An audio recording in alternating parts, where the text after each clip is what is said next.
XRP holders, Ripple Swell has just wrapped up, and already we are seeing a massive amounts of news stories flooding into the market. So in this video, we're going to talk about the Mastercard Gemini Ripple partnership. There's also the news about ETFs coming out. Then also India is doing something that is very interesting when it comes to XRP. And if India is doing this with XRP, I wonder what other countries will be doing the same. Don't go anywhere as we dive into the news that came from Ripple Swell.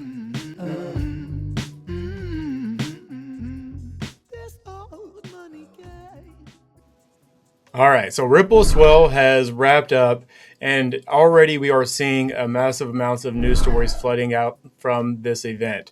But this is just now the start of it. From the weeks to follow from this point forward, you're going to hear new partnerships, new NDAs being announced, and also these ETFs we're going to finally get approved. Then lastly, I think we're going to see the Clarity Act happen before Thanksgiving, as we've been hearing rumors about. So when we see all this coming together, this is a perfect storm for something like Ripple XRP to launch into the altcoin season. And this is why I want people to understand these news stories coming out is poising XRP to be extremely valuable. And the major institutions, and at least they know about it and they're going to want it. So let's go ahead and take a look at these news stories and see how that all ties into what I just said. So if you'll take a look on your screen, you'll see, and make sure I'm recording for you guys. All right, so if you take a look on your screen, you'll see Ripple Swell. We're collaborating with Mastercard, WebBank, and Gemini to introduce RLUSD settlement on the XRP Ledger for fiat credit card payments. Starting with Gemini XRP credit card, this initiative sets a new benchmark for institutional efficiency, enabling faster, compliant, and more transparent settlement with traditional finance. The future of payments is here. What I want to point out is they're saying the future of payments is here, and they mean that very literally. When we have MasterCard stepping into the game and becoming more prevalent, as we know, Visa is already a part of it, but now we are seeing that being activated on a major scale via Ripple Swell. All these institutions that were there heard it from different CEOs and different authorities such as the White House directly saying crypto is here to stay, we're launching it, it's ready to go. And we're seeing that happen now with these news stories happening in real time in the market. And let's take a look at the Gemini situation, which is pretty fascinating because we already know Uphold has their card. The Gemini, of course, has theirs, but what does this mean for Gemini? Well, let's take a look at Gemini's post. We just removed trading fees on Ripple RLUSD/USD to make it more accessible for anyone to swap and hold. Try using RLUSD today. So one of the reasons I'm pointing this story out, because if you've been following my channel for a while, we've been talking about the XRP Ledger, the XRP token, and RLUSD as a whole, and how it has not been fully activated yet, which we're now seeing that activation happen right in front of our face currently today. So with these news stories, we're now going to start seeing the XRP Ledger and the XRP token being used more so than it has ever had in the past. So right now, when I look at the XRP Ledger, the XRP token, I look at it as a beta test until this point. Right now, institutions are just testing it, using it, trying to stress test it and see if does this fit their business model, does it work? Now that it works, you are seeing that adoption stage kick in, which you are seeing right now in 2026. Full-on adoption on XRP and the XRP Ledger is going to happen. Now let's look at the Uphold announcement they had.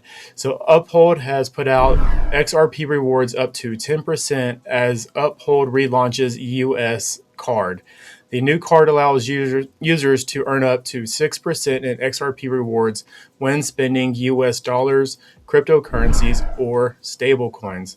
You're starting to see more and more partnerships with these debit cards, credit cards, offering XRP as rewards. You're no longer seeing money back rewards. You're seeing cryptocurrencies as a reward system. And we're seeing that with XRP, and more card issuers are doing so. Now let's keep rolling. Let's learn more about what happened with Ripple. They just now had a major evaluation. And again, this all coming on the back end of Ripple Swell is no coincidence. And also, if you're looking at the market, the price action and how volatile and brutal it's been, you might be putting two and two together and say, well, hey, these institutions were aware of this. They sunk the market and they gobbled up all of this liquidity and all of this tokens in the market. They shook out a bunch of people. They got their money back and they bought back more tokens for less money. It's pretty genius, but that's what happens, sadly. But let's read the post from Brad Garlinghouse and see what he had to say about it. It says, in 2025, without a doubt, has been an incredible year for Ripple and a record year for crypto as a whole. Although we have a couple of months left, this announcement feels like the cherry on top of a mountain of good news. Today, we announced a $500 million investment in Ripple from Fortress Investment Group. Then also, this is actually from Citadel Securities, Pandora Capital, and Galaxy HQ. Brevin Howard and Marshall Weiss at a $40 billion valuation. Ripple has been put in for a $40 billion valuation, guys. This investment isn't just validation of Ripple's growth strategy and business built on the foundation of XRP, but also a clear bet on what the future of crypto will look like. I'm very proud of what we've built and all that's to come. So Ripple is getting a $40 billion valuation, $500 million investment. That is huge. So let's read what Ripple had to say about what what Brad was just talking about. So Ripple posted, we have closed a $500 million strategic investment at a $40 billion valuation led by Fortress Investment Group and Citadel Securities.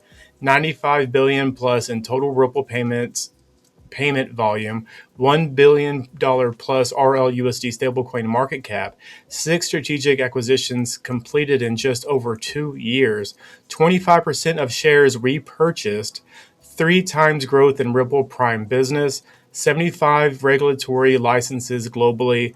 This momentum building the Internet of Value. So Ripple is now picking up steam. They are essentially a snowball going down the hill. This is the time that people have been waiting for to see Ripple and XRP take off. Even though we've heard some great news stories, again, adoption has to take place. And again, Ripple is very cautious when they're releasing stories and releasing information. This is all perfectly timed. It will not happen at a faster time than Ripple wants it to happen. It's important that you truly understand that on a deep level. Now let's talk about the ETFs that are coming around the corner. This is pretty interesting. Let's start from Bank XRP on X. He's posted that Franklin Templeton just announced it filed for Amendment 3 for its Franklin XRP Trust, which is XRPZ. Spot XRP ETFs aiming to trade on NYSE Arca holds XRP directly. Custody Coinbase is the trust. Uses CME CF XRP USD benchmark for pricing. 0.19% sponsor fee waived at first. 5 billion assets under management till May 2026. Amendment 3 final polish before approval. Institutional XRP access is getting real.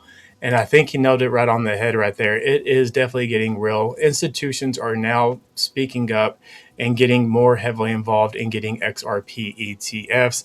Everything else you're seeing in the market is more of a test run. The XRP ETF, in my opinion, is one of the bigger ones because this is where we're starting to see the major investment firms really sticking their foot in the door saying, hey, we're here for this. So let's see what else is happening with the ETF. So from Coin Bureau, we also have a news story coming out saying, breaking at Ripple Swell, Canary Capital CEO Stephen McClurg said, we're ready to launch the XRP ETF next week. And again, we're talking about next week. That's going into the middle half of November 2025. We're starting to see these ETF announcements coming out more and more so. And again, like I said earlier, we're also expecting for the Clarity Act to be signed before Thanksgiving, which means the government might be open before then. We don't really know what's going to happen with that, but that is a possibility to be aware of. You want to be ready for that should that happen, okay? So the last thing we're going to talk about is the India announcement. So India, if you look on your screen here, this is from Cointelegraph. India states that India's High Country has legally recognized XRP as a property, granting it protection under criminal law. They are calling XRP a property. An asset is a property. So like a house is a asset property. Gold, silver, that's property, right? That is how XRP is also being seen in the same light from India. Now imagine a world where other countries adopt this same legal system, that they think of XRP as an asset that is a piece of property to the owner. And this is where you need to really start thinking about, do you own your asset? Do you have it on cold storage wallets, or do you have it on Coinbase, Uphold, or whoever you may use? Are you still accessing your crypto assets on exchanges, or do you hold a good chunk of it on your cold wallet so you physically own that asset and it cannot be removed from you? That is just something for you to think about. I personally hold my assets on a cold wallet just because I don't trust exchanges not to go down or get hacked or what have you. So it might be something for you to think about. All right, so this is probably going to be round one of the information coming from Ripple Swell. I'm sure we're going to get a lot more information from that, which I'll bring to you as it comes out. So as always, though, take care of yourself, take care of the people around you, and become that change you want to see. I'll see you on the next one.